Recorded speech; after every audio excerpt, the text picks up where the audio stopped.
Hello and welcome to the second in our podcast series about women in leadership in the design space, and I'm very happy to welcome Caroline and Emma to this one. I feel really fortunate that we managed to get these two in the room together, because both in very senior leadership positions within two very well-known agencies. So yeah, thank you both initially for coming. As a short sort of introduction, I am passionate about this topic because I did a LinkedIn post which came actually from a conversation that I had with KOTO, who sort of tasked me with something which I thought was going to be very simple, would be to find an amazing sort of female design director for the team, and actually it was much more difficult than I initially thought.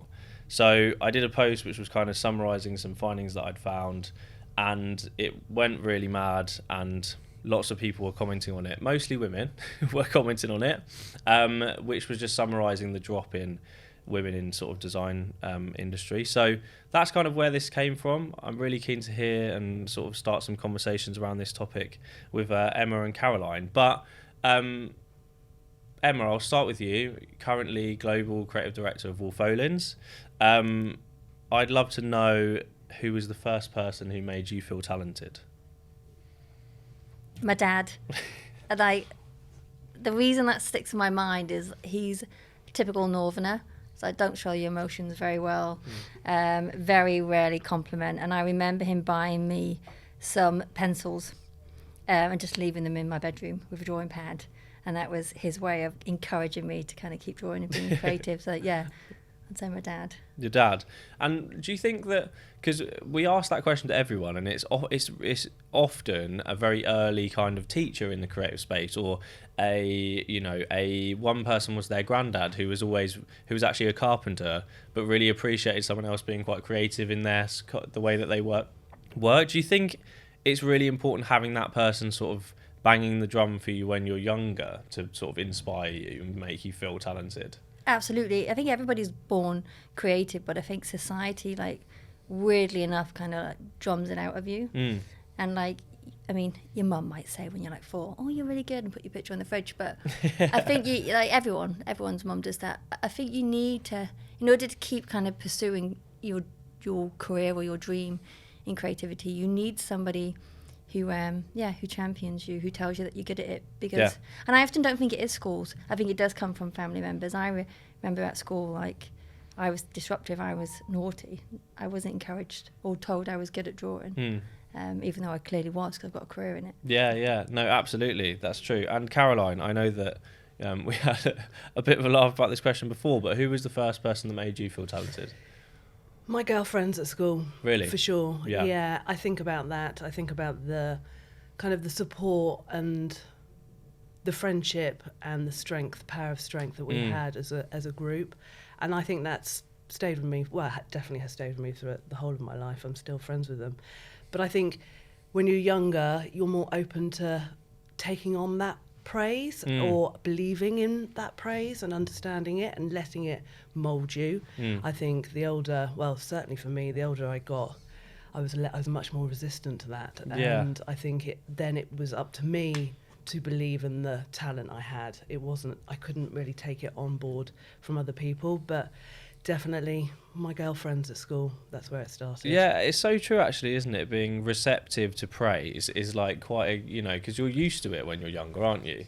I think that you're more resilient, less, I guess, you're open to people sort of bigging you up, and I think as an adult I certainly get more embarrassed about it than I would be like, wow, this is great.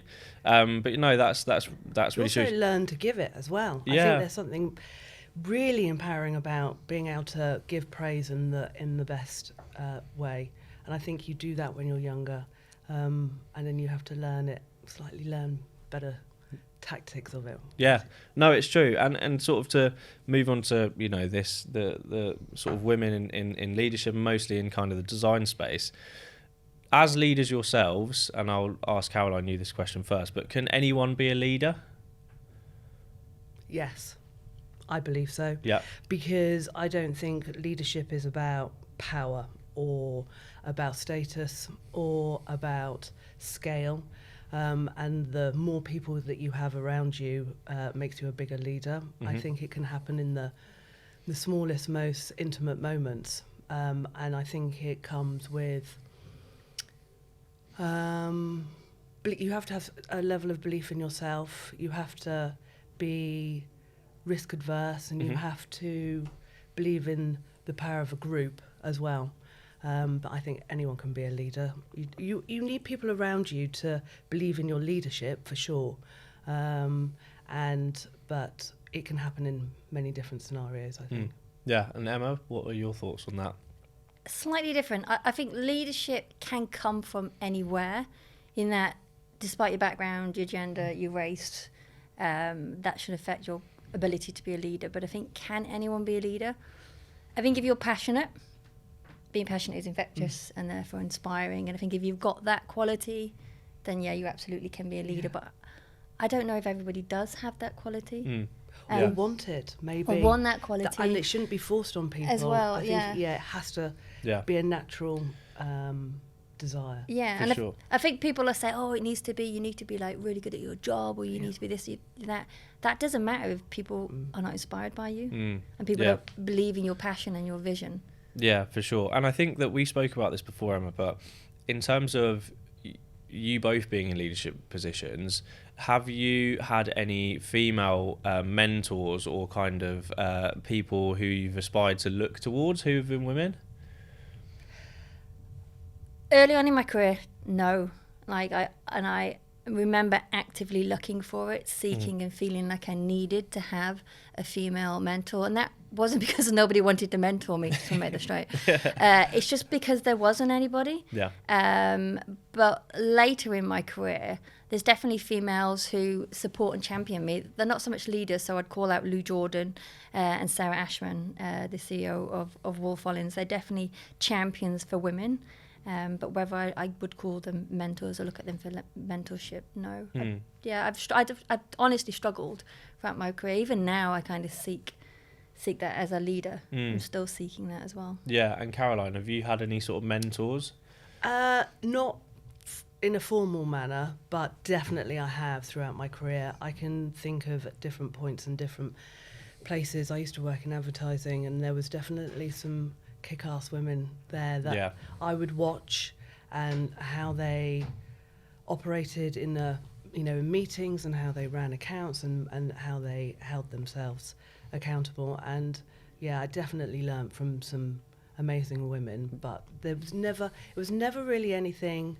I mean, I'm old, but there's never really anything any at that time. It wasn't mentorship wasn't something that was in a formal manner. You just had to kind of grab it where you saw it. Yeah. And I think that's what's so brilliant now, that it is something that is so high on the agenda. And and you can understand that mentoring can come from many different places as well. Yeah. And obviously you started off your career within the advertising space, and now are co-founder of KOTO, which is a well-known branding agency. What are the differences in your experience, between women in the advertising space, or the quantity, and within the branding space? Gracious. I would say there was probably more women in advertising. I think there was a level of fight and grit, and there was a hardness to them. And that might have been also the time when I was in advertising, and the kind of status quo that was going on there. And it's probably changed a lot now. It's been many years since I've been in that world.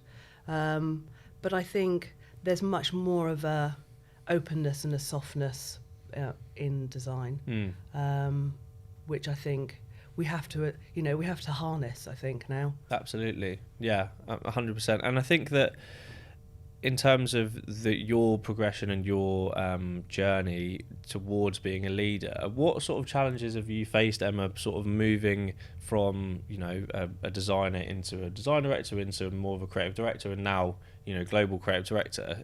Has that felt a challenge? Have you felt like an unfair? Yeah. Yeah. I'm just going to call it out. There's double standards. in our industry. Like females are measured differently and are held to a higher standard than our male counterparts. Behaviour that men are praised for as being passionate or creative, or it's just one of the guys. Women are labelled aggressive, defensive, emotional. I've actually had those labels. I've been labelled those things myself. So absolutely, yeah, the double standards, and they start really on. They start when you're a designer, and they continue all the way up to leadership. And do you? I don't really know. I don't think anyone knows necessarily the reason for that. Maybe because people aren't looking out for each other, but when we spoke before, you experienced that actually the opinion of a competitive or motivated, you felt that actually people don't receive that in the same way that they would as a male and at your level. Mm-hmm. Can you describe kind of that, what's happened in that way?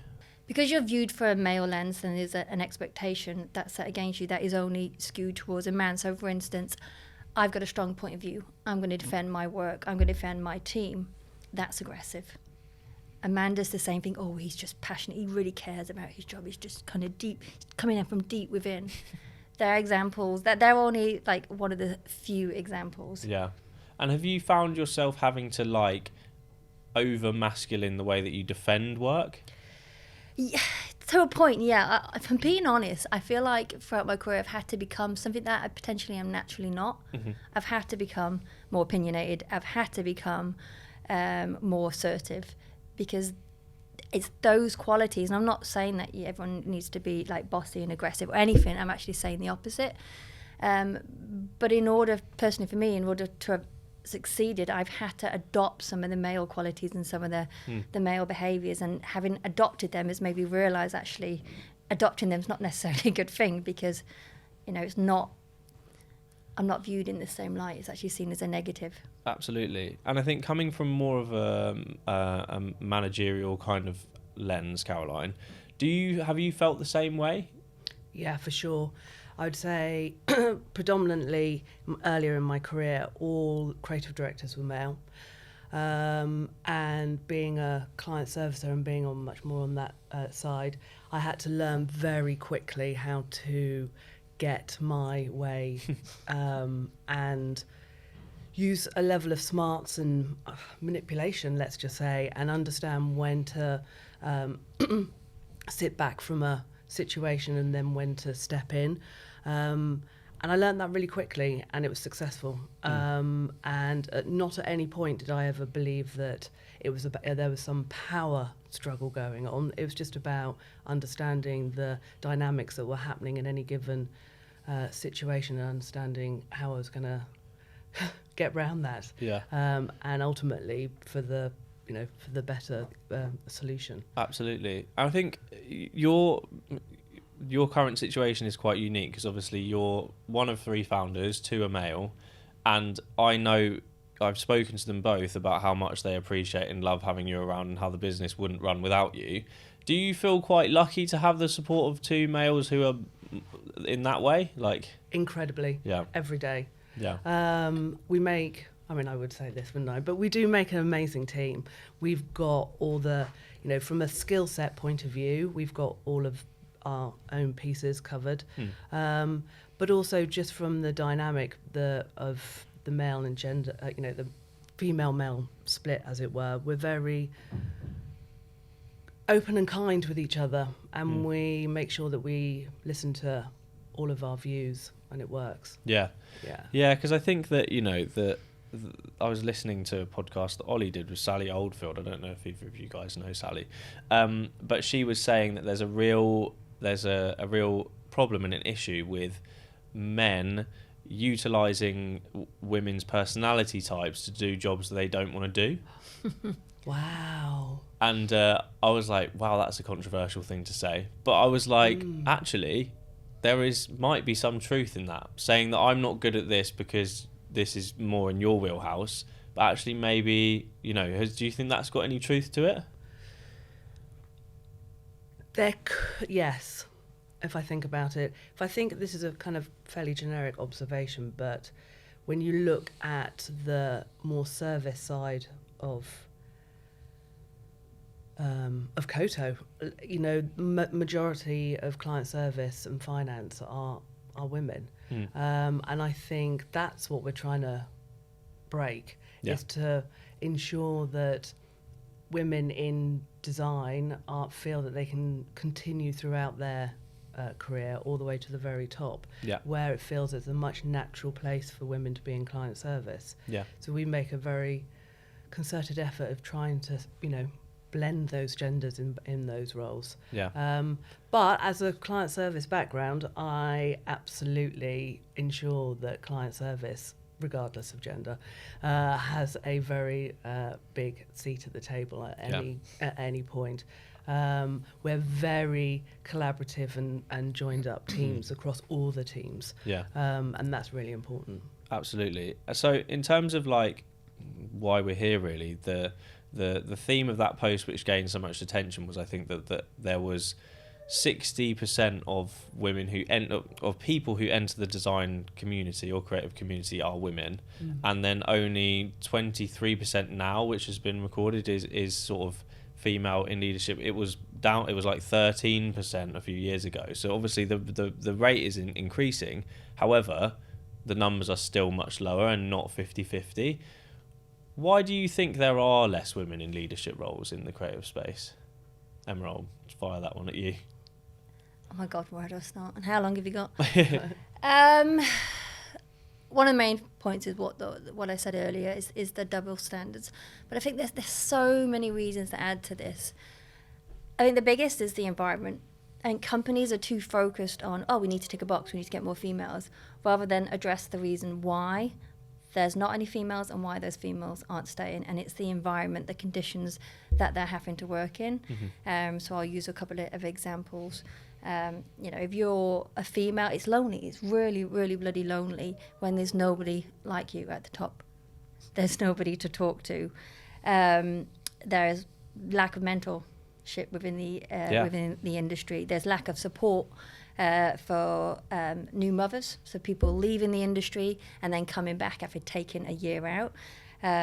You know, and that affects you physically and it affects you mentally. And then these labels that are attached to older creatives because they've had a baby, like baby brain. Isn't it interesting that like a man has a kid and suddenly he's seen as more mature and he progresses more?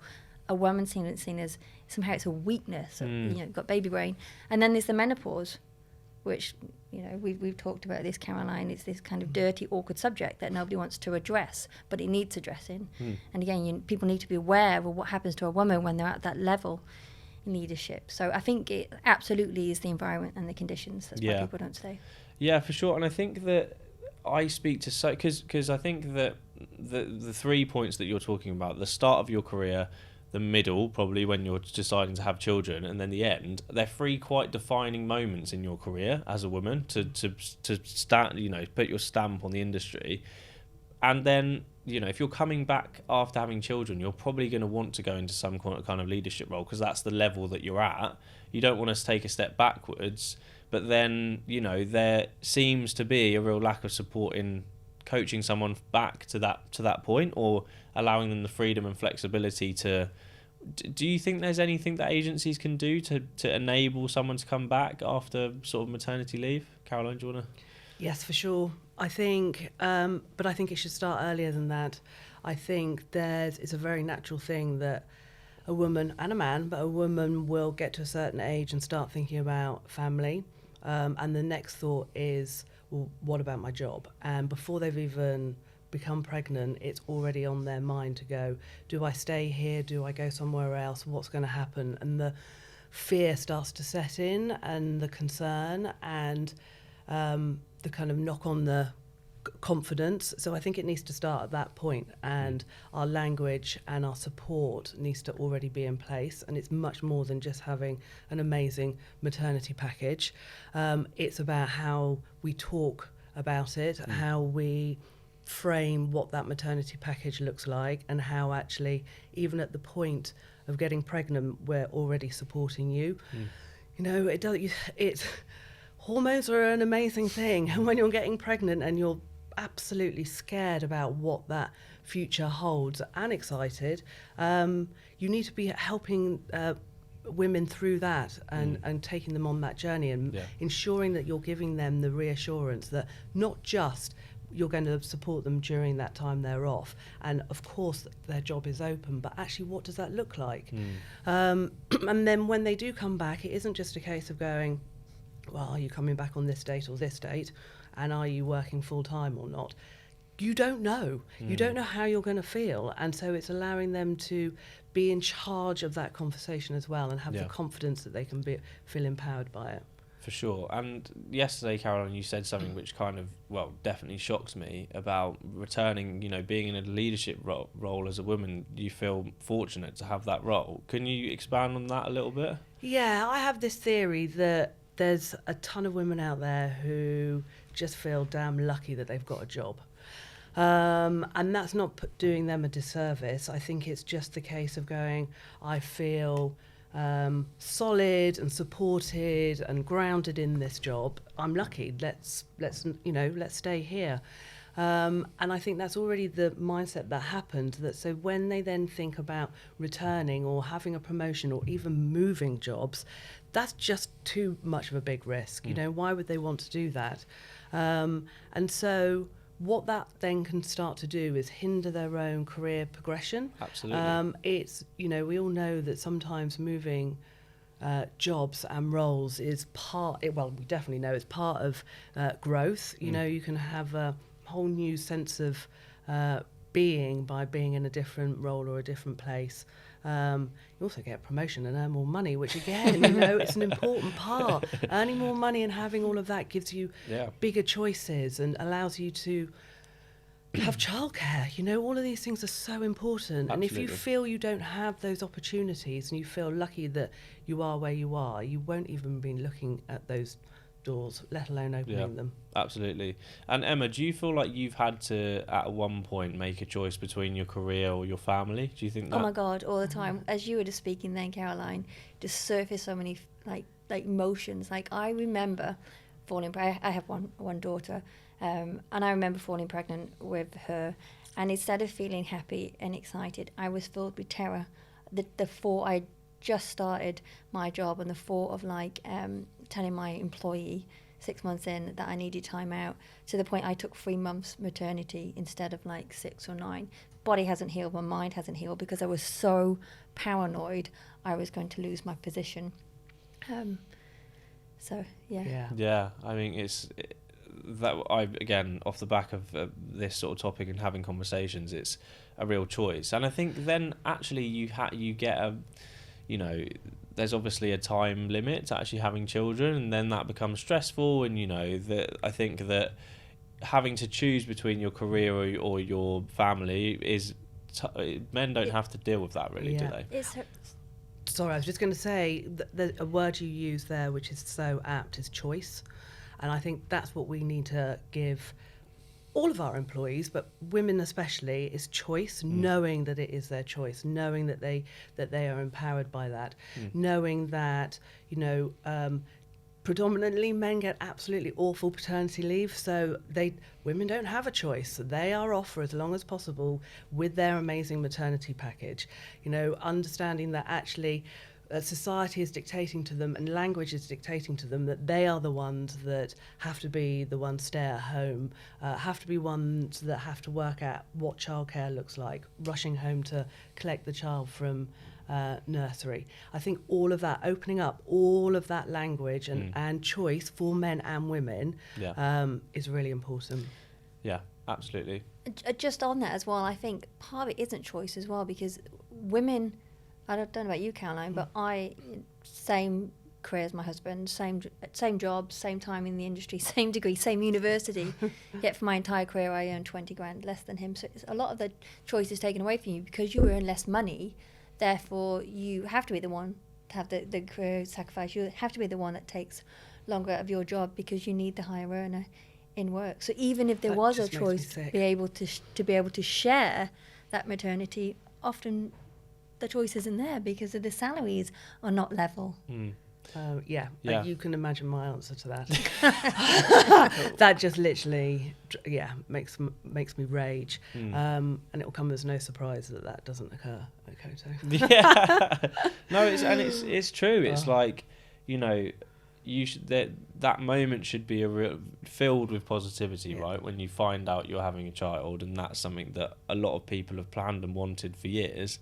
To think that that's filled with kind of terror or stress or anxiety, we should be welcoming that conversation as employers, saying, that's amazing, we'll support you through this. And I think that the narrative or the opinion is that you've got to hide it for as long as you can. I'm petrified, I can't, what if I get sacked? Which is terrifying, isn't it, really? Or get to a senior level. Like, I had my daughter later in my career because I was hoping that fear would go because I was a director. I would have a bit more control. And, just to be fair, Wolff Olins have been absolutely fantastic throughout. But, that fear was still there because the industry puts it on you that if you're going to take time out, then your career's going to suffer for it. There's something also interesting that happens. It's not just, I don't think it's just about the environment you're in. It's also the person. And I've spoken to someone very recently about this, who she is super senior, she's a director, she's a leader, and she wants to be a mother, and she knows that all the support is there in her employment. But she is very ambitious, and inside her, she's like, how is it going to affect me by taking extended time off? Am I going to lose this ambition?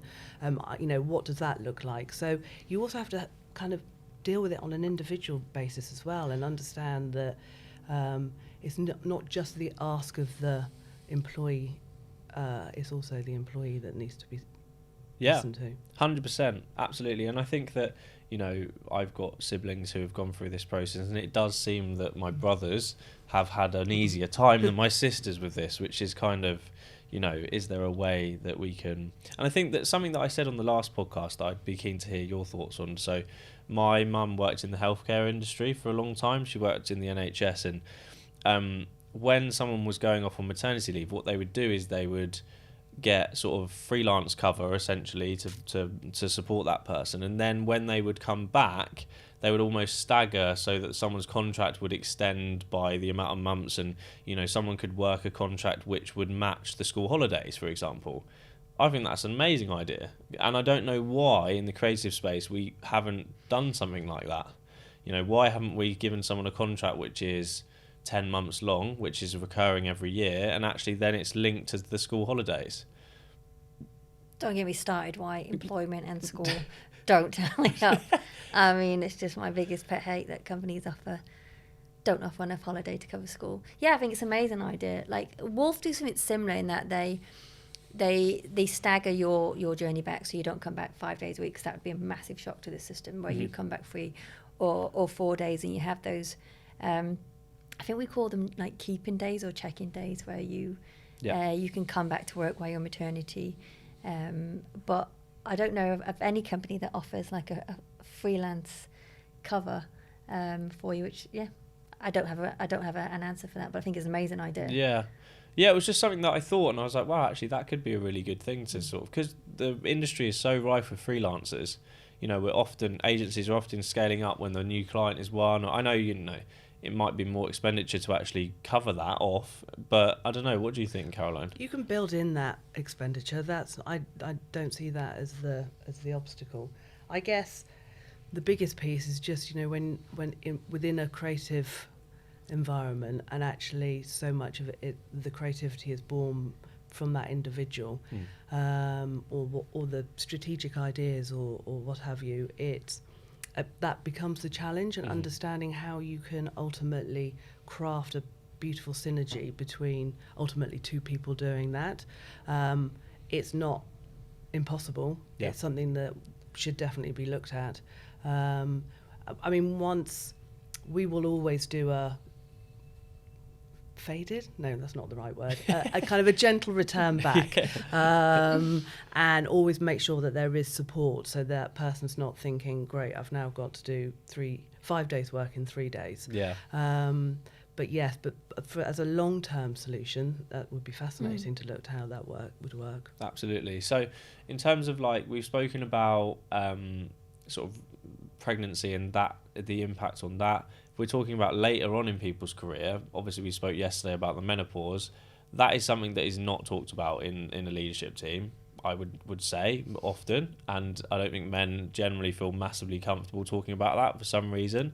But obviously it's a big impact. What do you think we can do to raise that conversation more, and also what can we do to enable that process to be easier for women going through menopause? It's a really good question. I think the true impact of going through the menopause can only truly be felt once you've gone through it. That sounds so lame. But, you can read as many books and you have a really clear idea of the potential symptoms and impact that it'll have on you personally and professionally.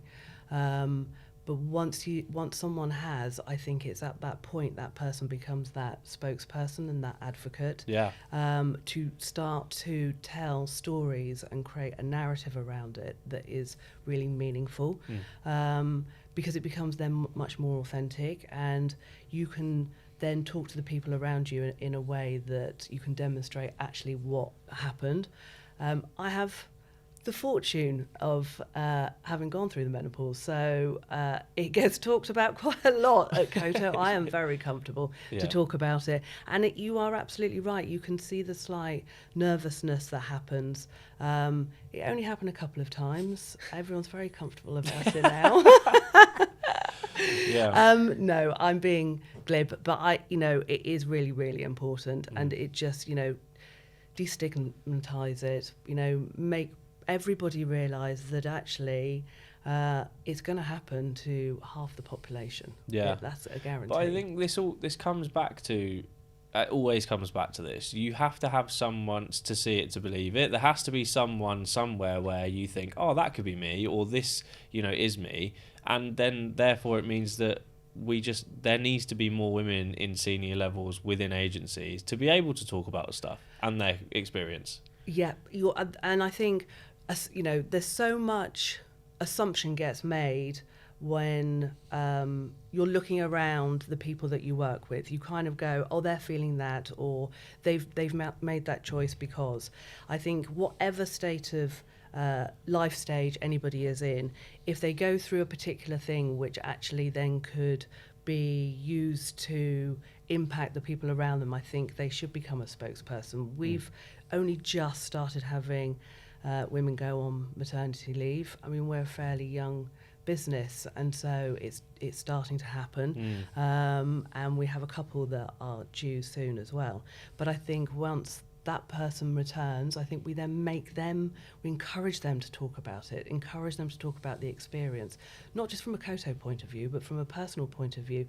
And then what they're then doing is hopefully the younger girls are kind of feeling hopefully not so fearful of it, or feeling that they can put themselves in those shoes as well. So whatever the experience is, I think we just have to keep talking, keep communicating, not feel that it's just a personal thing that's happening and why would I talk about it at work, but allow them the space to feel comfortable that they can. Yeah.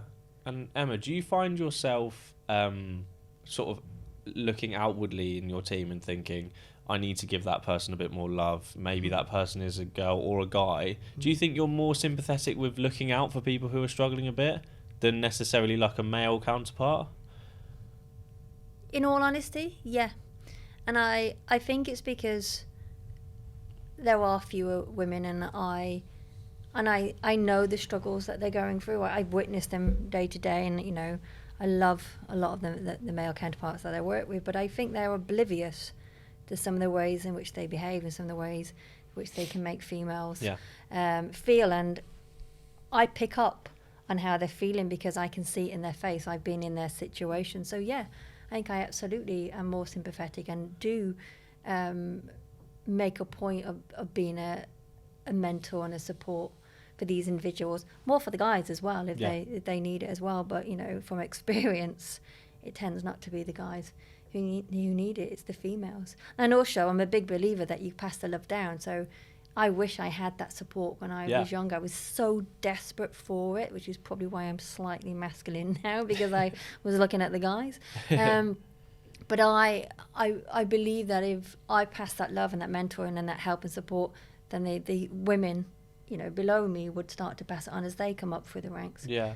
And what advice could you give maybe someone who is like a design director or a new creative director who's male or female, in how to like look out for that, or how to notice people who are kind of, because as we say, there's definitely a drop in the level of women who continue their career into leadership roles. But is there more that we can be doing as, you know, leaders in the space?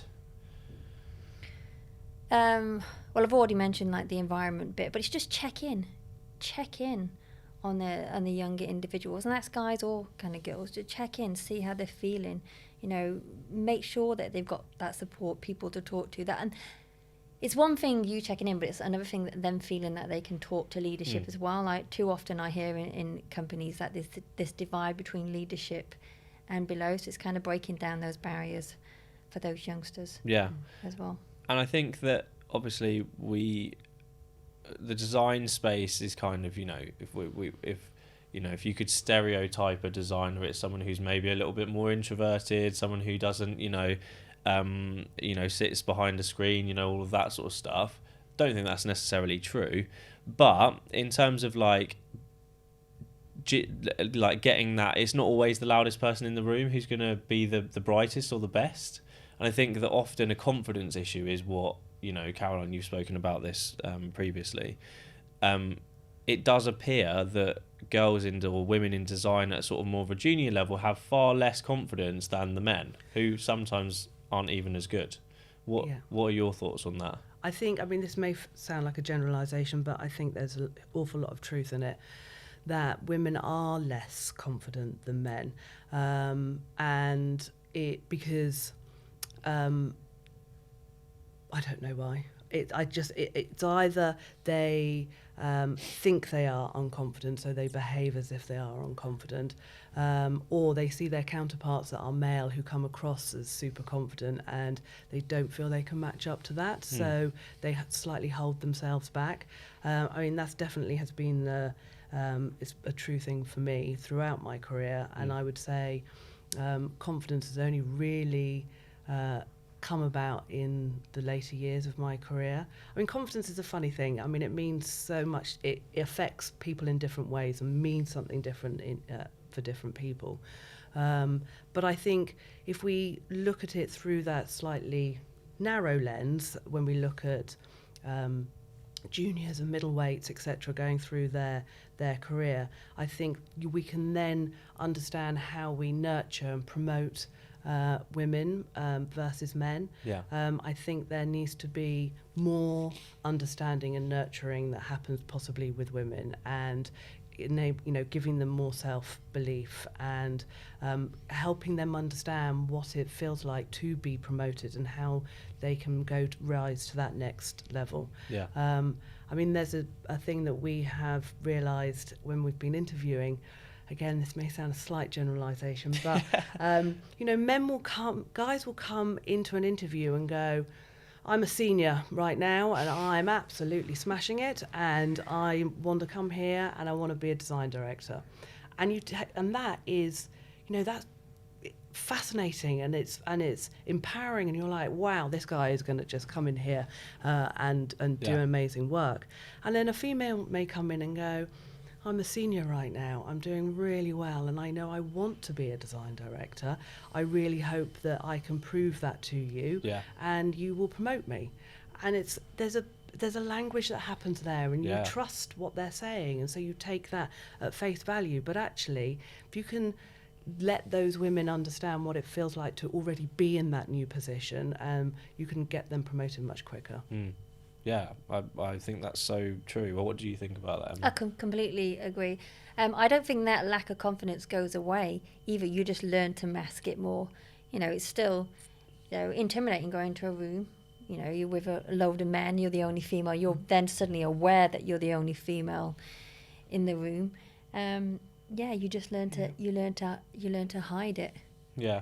I think, like, speaking from my personal experience, obviously navigating, sort of helping people through interview processes and talking to people about roles, I often find myself having to do like a pep talk with girls before interviews, saying, this is so right for you, you're great, you know, this is exactly what, you know, you deserve this opportunity, you know that you can choose from this selection of agencies, blah blah blah blah, you know, and really having to G someone up before that to build their confidence never happens. It rarely happens with men.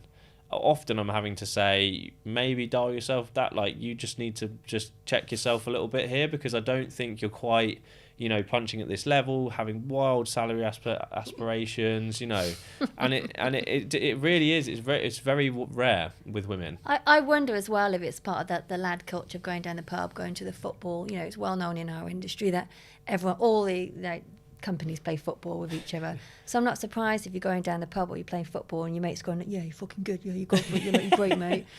The girls are not, but that's a male team. Yeah. The girls are not there. And since there's so few of us, you very rarely have got someone. You've probably got your best mate who's not in our industry, maybe doesn't understand kind of what you're dealing with. So, yeah, there's nobody fighting your corner. And to be honest, when you're down the pub, it's often, you know, if you're playing football with the DDs, you're playing football with the CDs. So you're kind of within this closed circle that as a girl you're just not part of, because you're not invited in. Yeah, I think so. It's like it's an interesting cultural dilemma that I think that we've all experienced in our own individual ways, in kind of, but it's the same. It's that kind of confidence, or that, you know, overconfidence in some you know situations with men. In terms of, like, because obviously we spoke about kind of entering the industry and sort of confidence.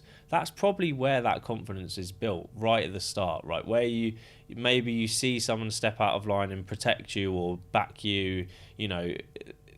Do you think we're giving young female creatives enough opportunity to build that confidence? I don't know where that could come from. No, I don't think we are. And I don't think it's because we don't want to or we don't believe in it. I just think we need to be much more conscious about it. And I think it can't just be the job of women to solve it either. I mean, of course, you know, mentorship within a female space is incredibly important, but also, you know, having a man champion it and talk about it has to be equally important, and I believe it is. I think we have to break down so much unconscious bias. We have to break down a huge amount of learnt language around it. You know, I've had so much thrown at me over the time, things that just, you know, someone else has said, so they're saying it as well, and you're like, really? And so we just have to make sure that, I think, you know, we cut all of that out, and I think there will be, it'll gently change as well. I also think the qualities that females bring, and you know, especially some of the females as well, need to be championed as well. Absolutely. You talk about like all the little hothead lads that come in the industry. You know, most of the time it's great. You've got that talent, and you can back it up. Women also have that talent, and they also tend to be a bit more empathetic. They tend to be a bit more inclusive, but that's not seen as something that you should champion. Everybody should have that, male or female. It's just that it tends to come out more in the females. That's not championed enough in the workplace as well. Those are seen as just, you know, soft qualities. Yeah. So I think it's champion those individual qualities that women bring. Yeah, absolutely. Well. I think Louise on the last podcast was saying that she's got a female counterpart who is brilliant at bringing very young creatives, no matter gender, you know, whatever, onto very client-facing calls and projects, because it really builds that level of confidence where they're like, wow, I'm getting brought on, you know, and I'm here because I deserve to be. And actually, I think we should probably be doing more of that. You know, that's a huge part. Instead of bringing a female in because she's ticking the box because they need a female. Yeah. Yeah, exactly. And I think that there is something as simple as that is, you know, even bringing someone to, I don't know, in an environment that you just shouldn't really bring a junior into, and actually valuing their opinion, no matter male, female, you know, whatever. I think that would really help build everyone's confidence, and maybe not always prioritising the loudest, best presenter, actually allowing someone who's maybe a little bit more introverted into that environment. I think could be quite interesting to do. I totally agree. I think, again, it's just, you know, we have to be conscious that prior to every meeting or interaction or setting up a project or whatever it is where we're bringing people together, what's the right dynamic, what's the right fit, who's been exposed to what, who's going to benefit from what, and understanding that it isn't just from the employer or employee rather perspective, but also from your clients. You know, they're also going through their own journey, and there are male and females that are sitting there, you know, allowing them to see people around the table that they can can be inspired by, but they can also be mirrored. And understanding what that does. It's, you know, we're definitely talking about this as rightfully so, within the creative industry, but actually it's also who we work with. Absolutely. I also think we need to be real with the youngsters coming in, especially the females. I wish somebody had told me when I started, you're going to have to work harder. It is going to be harder than it is for the guys, because there's less females and you will be judged and you will be looked at and there will be different expectations. And I think just making it's shit, and I wish it wasn't like that, but it is the reality at the moment, and hopefully things are changing. The path looks like it is changing. But I think just being like real. I was speaking to one of our designers recently about this, who was so frustrated by the way that she feels and is treated, and the advice I gave her was just accept it. And I think when you accept it, it doesn't make it better, but it means that you can stop fighting it and you can just concentrate on what you need to do. But like fighting it, that's a really good point, it doesn't help. It won't go away. It doesn't change things if you fight it. So accept and just push through. Accept it and lean into it, and actually then harness what that is for your own. Put yourself into it. You know, I don't think we'll ever find a solution that fits for all. So it's up to the individual to lean into the issue as well, and also, you know, make sure that every single female, whatever discipline and whatever level, feels that they can be part of that gender setting and feels that they can have a voice, and that we can do it as a collective as well. I mean, it definitely is the job of us as female leaders, for sure. We have to set the standard. We have to be putting the legwork in, keeping it on the agenda 100%. But we need everybody else around us pushing in as well. Well, that is the, you know, I think it's obviously very important for women in leadership to be talking about this, but it's equally important for men in leadership to be talking about this stuff as well. And I think that maybe by setting an example is kind of where the needle's going to really be pushed, you know, because actually if I'm a junior male designer seeing my founder or ECD championing something that I didn't realise was relevant, I think suddenly my opinion is going to change. So I think that conversation needs to be happening more often. In terms of like, I'm always curious to find out sort of slight horror stories. Do you guys have any horror stories like a part that you are willing to share? I don't know if it's an actual horror story, but it's quite funny. There's very early on when we started KOTO, obviously we did an awful lot of pitching and creds and all of that stuff. And there was one particular one when myself and James had presented all our creds, talked through the challenges, etc., etc. Anyway, it got to the point where it's down to negotiating the actual fee and the proposal and the approach and all of that. And James couldn't attend that meeting, and it was just me with the founder of the client. And he absolutely battled me. It was like a gender fight going on, and his language and his body language. And he was ultimately trying to get a bargain. And I didn't budge. And I obviously had a very genuine answer for absolutely everything that he was trying to pull apart. Anyway, it got to the end, and he agreed on everything, and he was like, I've thoroughly enjoyed this meeting, and I have to let James know what a good job that you have done. I'm sure he would be proud of you. So I added another 0 onto that proposal. Yeah, not a great one. I mean, that would light the fire in anyone's belly, really, wouldn't it? Yeah, it's just funny, isn't it? Like, yeah, anyway, Emma, have you got any sort of... I'm having to, like, watch myself here. I know, I've got so many, but I think the one that sticks out the most is really early on in my career. I'd only been in the industry a couple of years, went to work for a very well-known company, and being told by my CD that I was employed because of the way I looked, not my talent. And I remember everything that I'd worked for at that time, it just came crashing down to have my CD in front of like other men, other people in the team tell me that, and that just took any credibility away from me. Oh yeah. Yeah, that's not a good one. I mean, that's something else that I think this is for another time. But the inappropriate, basically sexual harassment that females have to deal with within our industry, it's just it's a whole nother podcast.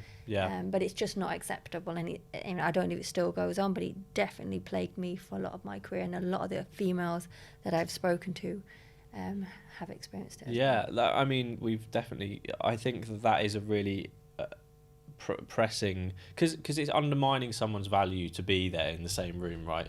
If you're then marginalising someone sexually, I think that's.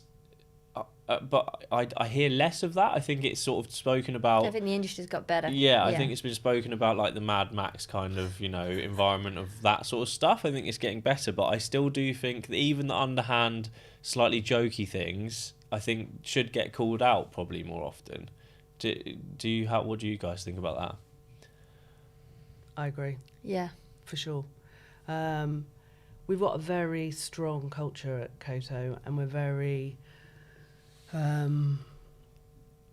there's a lot of humour, but there's a lot of kindness. I think that we're very comfortable with taking the mickey out of each other. And yes, of course, it can slightly overstep the line at times, but everyone is very comfortable about picking that back up and making sure and just checking in. But yeah, I mean, that's something that I think comes when you feel safe and supported, and that is definitely a culture that we've nurtured at KOTO. Yeah. But that doesn't mean that we always get it right. Yeah. No, I completely agree. I mean, thankfully, we don't have, not that I'm aware of any like sexual predators at Wolff. I'm absolutely positive that we don't. But yeah, I think we're good at calling out that behaviour. And I think you're right. Like, the industry has shifted, and I think the younger generation coming up, their mums are empowering them, their sisters are empowering them, their girlfriends, their friends. So that, I think that mentality and that behaviour is dying out. Yeah.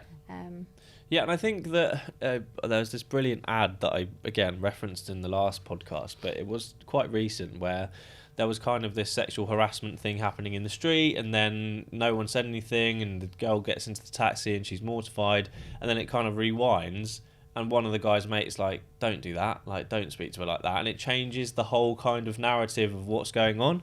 And I think that we're getting better at that, calling each other out. I think guys are definitely getting better at calling their friends out, or other people in the studio out, or at that part of the process, which is great. That is definite progression. But again, I do think that comments that your creative director made, they don't belong anywhere near anywhere, let alone within the work environment. Okay, well, I mean, thank you for that discussion. I think you raised some amazing points. I think that both of you had some really interesting kind of views, and I think that we could probably sit here for another hour talking about this stuff. But it does lead me on to the final section, which we discussed yesterday, which is kind of bringing something that you dislike or hate about the world I gave my examples yesterday of melon, which I've spoken about pretty much on every podcast that I run. Who wants to kick us off with their elephant in the room, elephant vomit kind of thing? Anyone want to go? I don't mind going first. You go first. It's Emma. like really petty, but I absolutely hate people eating with their mouths open. Yeah. Like hate it. Yeah. And I hate it because you can control it. It's an easy thing to fix, and people seem to be incapable of it. I hate it. I hate the grunts, the slurps, just everything about it. It feel like I'm getting annoyed now. Like, do you know what? Actually, I've picked up again on this is with AirPods in. You know, when you're on the phone to someone, it's like you're inside their esophagus. It's like the worst sound ever when someone's like even drinking or eating anything. I think we should ban eating on AirPods. That is something which should not happen. I mean, I think you should ban eating on like public transport. I just like it will infuriate me if I'm sat on the train and somebody comes next to me and then I see like a sandwich packet open. I'll be like, I'll just have to get off. So like because and then I fixate on it. That's all I hear is the munching. Yeah, not good. Caroline, have you got anything to add to the? Well, the first thing that came to mind, and this will sound really mean, but there's a certain person that when they get to the luggage conveyor belt at an airport, literally loses their mind. They become not an actual normal, reasonable, rational person, and they stand so close to the conveyor belt, they're practically lying on it, and then proceed to pick up every single case of every single colour and shape, thinking that it's theirs. It's like, you've lost your actual brain. Yeah. You put your bag in a couple of hours ago and you've completely forgotten what it looks like. And it's like this, I find them, I just want to literally punch them. I don't know what it is. It just grates on my nerves so much. But I've got much better with it. I've, had some therapy. I move away from that. There's always one, and you can see they just kind of turn into some. Do you know what mad person? You just made me think of one at like when you're at some kind of event or something and there's free food. Humans turn into like animals. It is the most mental thing. You watch people sort of congregate around a door where something's coming in. It's like, have you never eaten before? Like, also, what is going on? Or eaten that amount of food on one plate. You don't need all of that. What are you doing? No one's coming to like a networking event to have a full dinner, are they? It's just a weird. People lose the concept of like what normal life is. Yeah, really. Another one. You just made me think of another one I hate. I love on the tube, if you're stood on the platform and the platform's empty and there's someone comes and just stands right next to you, thinking that you suddenly know where the doors are, and I deliberately do it where I know the door isn't. I stand there when the tube like pulls up, I just walk away so I know where the door is. It's just like you've got the entire platform and they're stood right next to you like sheep. They've just followed you and stopped. Well, there we go. Thank you both so much. I really enjoyed that, and I think that. We need to be having more conversations like this, and I think that you two are setting a massive example for lots of women entering the industry and also continuing through in the industry. So thank you very much, and I'll speak to you soon.